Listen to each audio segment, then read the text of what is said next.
Des programmes qui perturberaient l'attention, des écrans suspectés de nuire aux relations parents-enfants, de retarder l'apprentissage du langage, les preuves irréfutables manquent encore pour condamner définitivement les appareils numériques.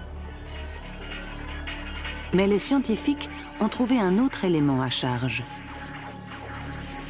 Le cerveau des enfants de moins de 2 ans n'est pas capable d'analyser ce qui se passe sur un écran.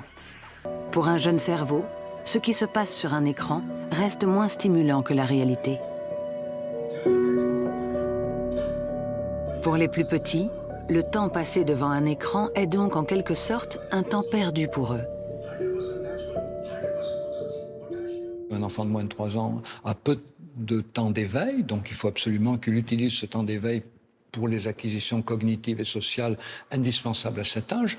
Avant 3 ans, évitons les écrans autant que ce que nous évitons le beefsteak dans le biberon.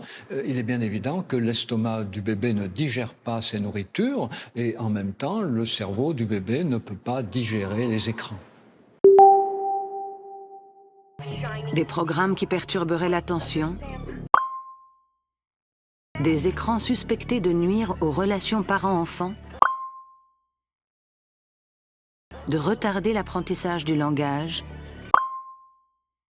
Les preuves irréfutables manquent encore pour condamner définitivement les appareils numériques.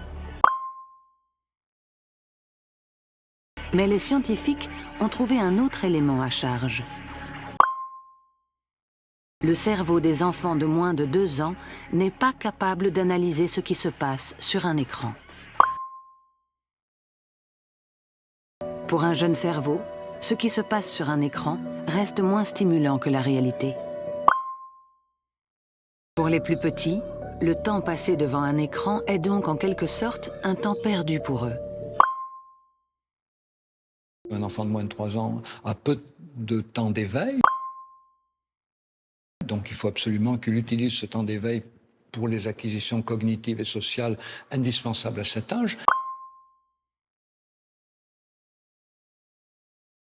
Avant 3 ans, évitons les écrans autant que ce que nous évitons le beefsteak dans le biberon.